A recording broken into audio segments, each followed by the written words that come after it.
Hola! Toleleje, toleleje. Kunin at basahin. Kunin at basahin. Ako po si Kuya Sam Pagaduan, ang inyong kasama sa ating lumalim at mamunga daily gospel reflection. Ngayon ay September 17, 2025. Ang mabuting balita ng Panginoon ayon kay San Lucas, chapter 7, verse 31 to 35. Noong panahong iyon, sinabi ng Panginoon, "Saan ko nga iahambing ang mga tao sa ngayon? At ano ang katulad nila? Katulad sila ng mga batang nakaupo sa plaza at sumisigaw sa kanilang mga kalaro. Tinugtugan namin kayo ng plauta, ngunit hindi kayo sumayaw. Nanambitan kami, ngunit hindi kayo tumangis. Sapagkat naparito si Juan Bautista na nag-aayuno at hindi umiinom ng alak. At sinasabi ninyo, inaalian siya ng demonyo. Naparito naman ang anak ng tao na kumakain at umiinom tulad ng iba. At sinasabi ninyo, masdan ninyo ang taong ito. Matakaw at lasinggero, kaibigan ng mga publikano at ng mga makasalanan. Gayunman, ang karunungan ng Diyos ay napapatunayang matuwid sa pamamagitan ng kanyang mga anak." Ang mabuting balita ng Panginoon. Pinupuri ka namin, Panginoong Hesukristo. Good morning po sa inyong lahat. Sa gospel natin ngayon, inihalin tulad ni Jesus ang mga tao sa mga batang nakaupo sa plaza na sumisigaw. Tinugtugan namin kayo ng plauta, ngunit hindi kayo sumayaw. Nanambitan kami, ngunit hindi kayo tumangis. Anong ibig sabihin nito?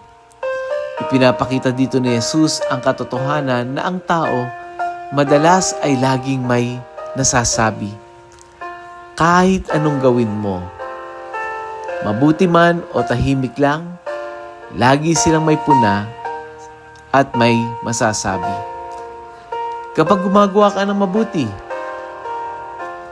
may masasabi. Pakitang tao lang yan. May kapalit na hinihintay. Kapag naman pinili mong manahimik, hindi sumausaw sa issue o umiwas sa gulo, may magkokomento. Naku, siguro guilty, kaya ayaw mag-comment. Sa madaling salita, para bang wala kang ginawang tama sa paningin ng ilan.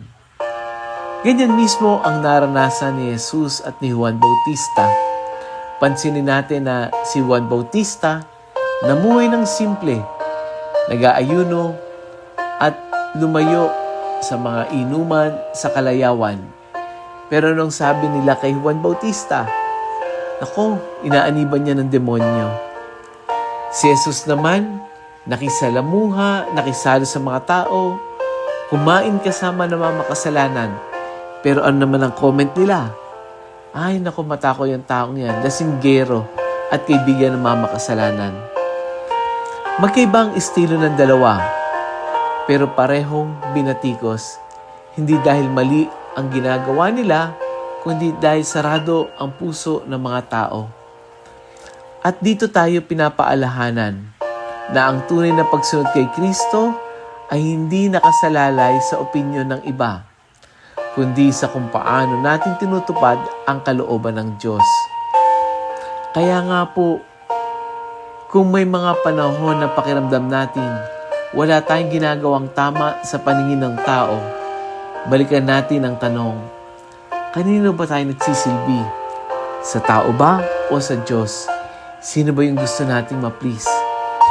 Dahil sa huli, hindi paningin ng mundo ang sukatan ng ating buhay, kundi ang paningin ng Panginoon na nakakakita ng ating mga puso. Kaya, mga kapatid, kung ang tao ay laging may masasabi, paano natin ito maisasabuhay sa ating pang-araw-araw na karanasan? Una, sa halip na maapektuhan ng pintas, tayo ay tinatawagan ni Jesus na magpatuloy sa paggawa ng mabuti. Huwag tumigil sa paglilingkod. Ikalawa, basta ipagpatuloy lang natin ang kabutihan ng tahimik. Hindi lahat ng gawaing mabuti kailangang ipinapaalam. Hayaan natin na ang Diyos ang makaalam ng lahat. At pangatlo, palalimin natin yung discernment process natin. Maglaan tayo ng oras sa panalangin at pakikinig sa Espiritu Santo bago tayo magsalita o bago tayo magdesisyon.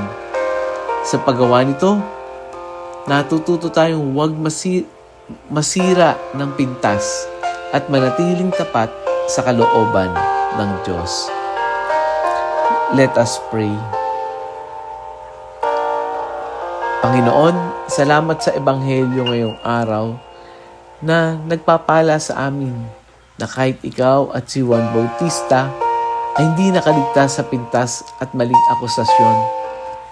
Tulungan mo kaming maging matatag sa pananampalataya, hindi sa opinyon ng tao, kundi sa iyong kalooban.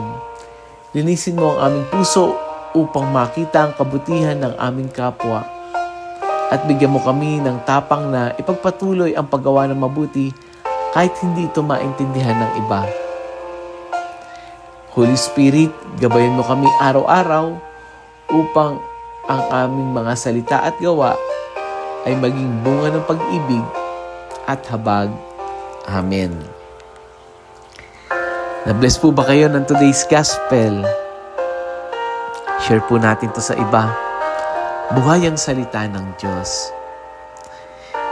Share natin to sa ating mga GC, sa ating mga kaibigan, kapamilya, kamag-anak, mga kaibigan. Muli, ako po si Kuya Sam Pagaduan, nag-aanyaya. Halina, tayo ay lumalim at mamunga. Lumalim sa panampalataya at mamunga na mabuting gawa. God bless us all.